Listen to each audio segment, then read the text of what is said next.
हमारे एक कवि साहब बताते थे कि जब माँ हाथ फेरती है तो बाल बढ़ते हैं और जब पत्नी फेरती है तो बाल। और ये भाई साहब कह रहे कि उनको देख के लग रहा पड़ोसन ने फेरा है। तो हम क्या कह रहे कि रंग लाल पीले हैं और काले, अरे हम हैं बुंदेलखंडी पुलिस वाले ने ना बंदे लागे।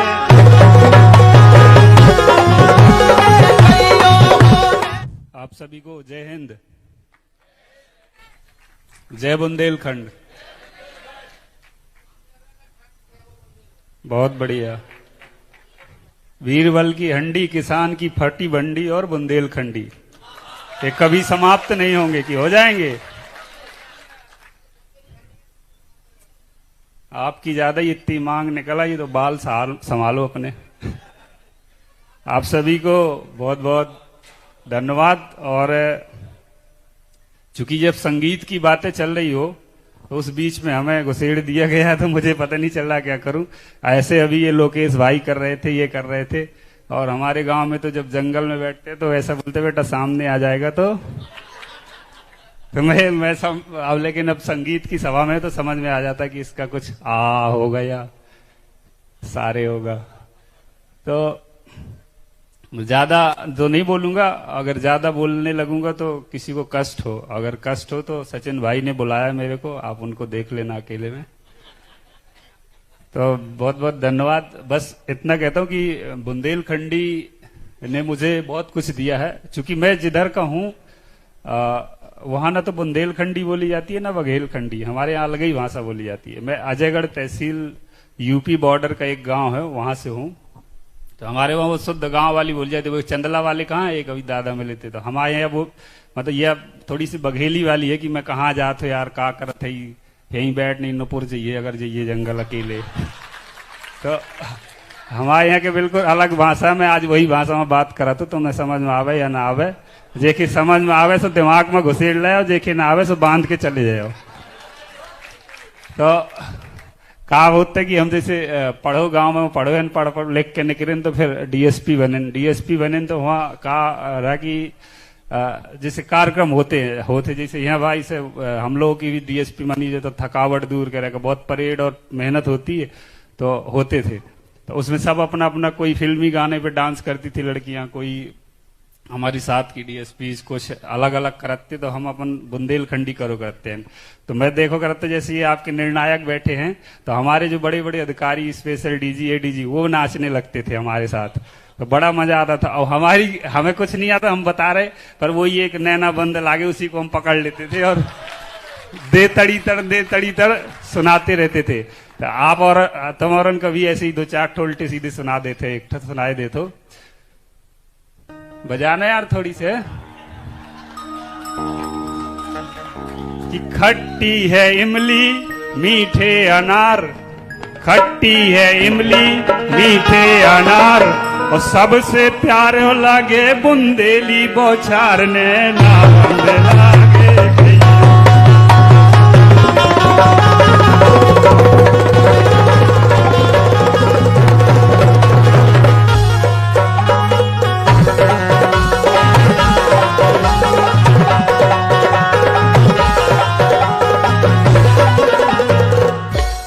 बेतवा का तीर और छाए धाम, बेतवा का तीर और छाए धाम, सबई जनन को हमारी राम राम ने नाम।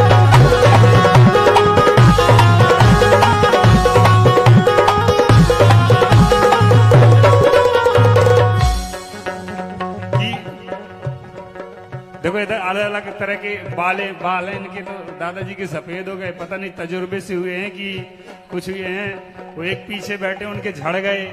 हमारे एक कवि साहब बताते थे कि जब माँ हाथ फेरती है तो बाल बढ़ते हैं और जब पत्नी फेरती है तो बाल।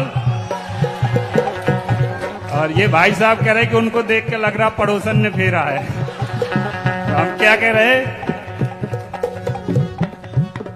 कि रंग हैं लाल पीले और काले। देखो कपड़े ही देख लो कि रंग लाल पीले हैं और काले, अरे हम हैं बुंदेलखंडी पुलिस वाले ने ना बंदे लागे।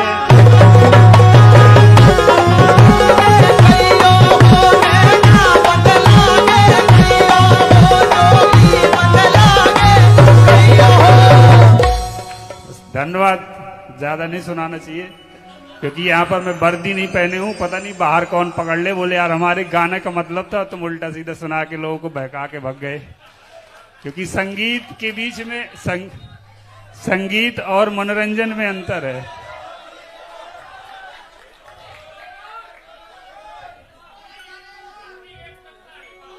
क्या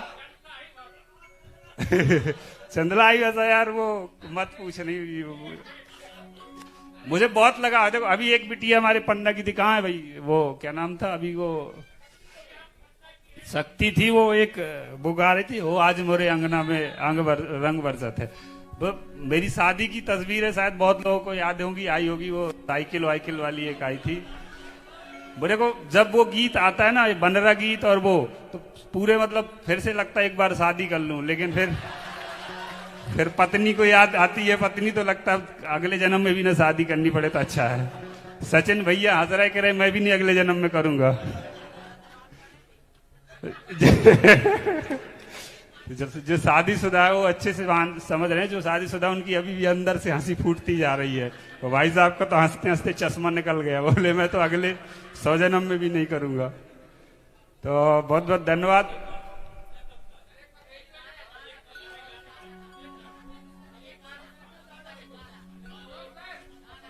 गाना मेरे को आता ही नहीं, मैं बोलते रहा हूं।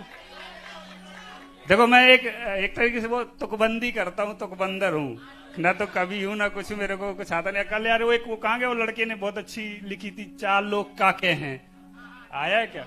उसकी मैंने एक कविता पढ़ी, बहुत अच्छी लिखी, उसने शुरू ही में लिख दिया कि अपन को कुछ नहीं आता। बड़ी अच्छी, मेरे को याद नहीं, पर वही अपन भी ये कुछ नहीं आता, लेकिन ठीक है टाइम पास मतलब कर लेते हैं। मेरा एक चीज है, आप लोगों से यही कहना है कि हम अपने बुंदेलखंड के लिए जिए, बुंदेलखंड के लिए मरे, बुंदेलखंड के लिए कुछ कर जाएं।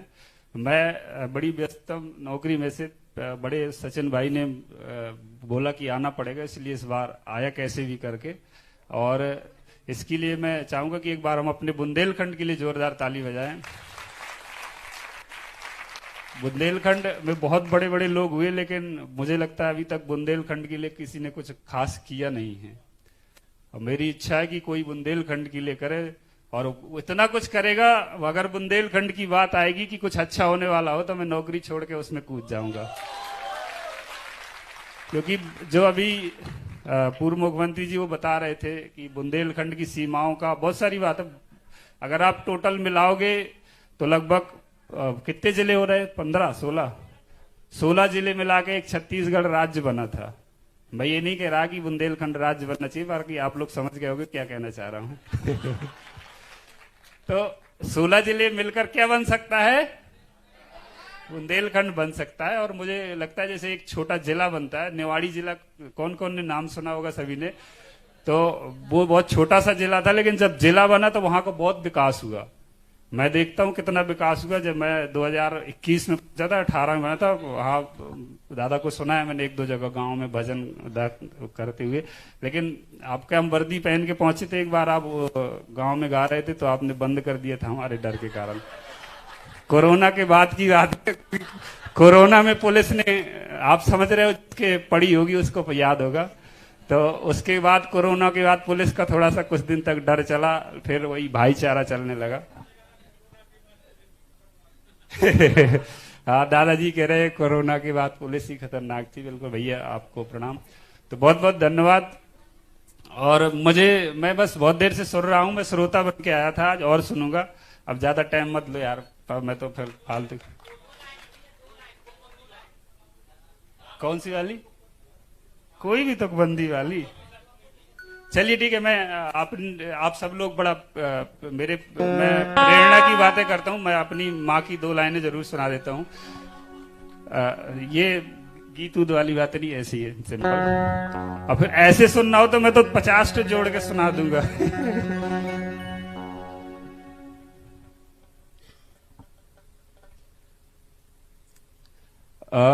मैं जब डीएसपी बना था, आप लोग एक चीज और थोड़ा सा मुझे बोलना था। मैं शिक्षा की बातें करता हूं, और शिक्षा कहते हैं वो शेरनी का दूध है, जो पीता है वो दहाड़ता है।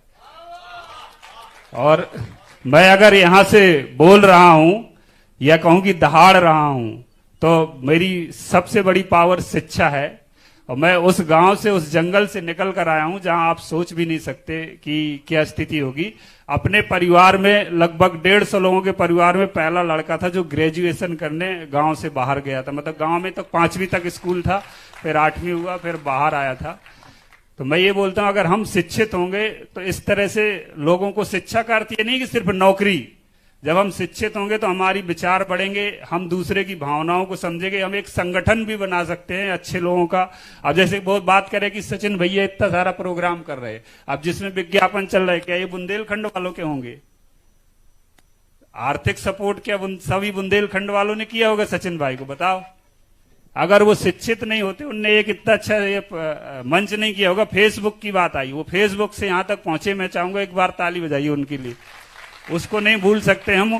तो फेसबुक किसका वो है आविष्कार? अंग्रेजी का है, अंग्रेजों का है कि नहीं है? लेकिन हम उस संसाधन का उपयोग करें। अगर वो पढ़े लिखे नहीं होते, शिक्षित नहीं होते, तो ये प्लेटफॉर्म मुझे नहीं लगता कि आज यहां पहुंच पाता। तो हम अपने बच्चों को अच्छी शिक्षा दें। मेरे माता पिता का मैं हमेशा कहूंगा कि मेरे पहले भगवान माँ बाप है, जिनने मुझे पढ़ाया लिखाया, जबरदस्ती मार पीट कर, ठोक पीट कर, और जब नहीं पढ़ते थे तो नींबू के पेड़ से बांध देती थी, बढ़िया बंदर की तरह ऐसे घुमाती थी। तो फिर हम स्कूल जाते थे। मैं जिस दिन डीएसपी बना था उस दिन मेरी माँ के जो शब्द थे, मैं आज फिर एक बार आप लोगों से कहता हूं कि ऐ गरीबी देख तेरा गुरु टूट गया, तेरा मुंह काला हो गया। ऐ गरीबी देख तेरा गुरु टूट गया, तेरा मुंह काला हो गया। तू मेरी दहलीज पर बैठी रही और मेरा बेटा पुलिस वाला हो गया, मेरा बेटा पुलिस वाला हो गया। बोले भारत माता की जय हिंद। सभी बुंदेलखंडियों को मेरा सलाम। अब अपने सपनों की पढ़ाई कीजिए अपने ही शहर के पास। सागर शहर से मात्र 12 मिनट की दूरी पर स्थित है ज्ञानवीर विश्वविद्यालय, जहां आपको मिले सुविधाजनक बस सेवा, आधुनिक कैंपस इंफ्रास्ट्रक्चर, अनुभवी शिक्षकगण और एक उज्जवल करियर की गारंटी। यहाँ उपलब्ध है प्रमुख पाठ्यक्रम जैसे management, pharmacy, agriculture, engineering, law, fine arts, hotel management, संगीत और नृत्य, पत्रकारिता और जनसंचार, परफॉर्मिंग आर्ट्स, जनरल कोर्सेज, शारीरिक शिक्षा, योग, पीएचडी सभी विषयों में। नए सत्र के लिए प्रवेश प्रारंभ हो चुके हैं। अधिक जानकारी के लिए संपर्क करें 977-0-522-117 या 977-0-523-279।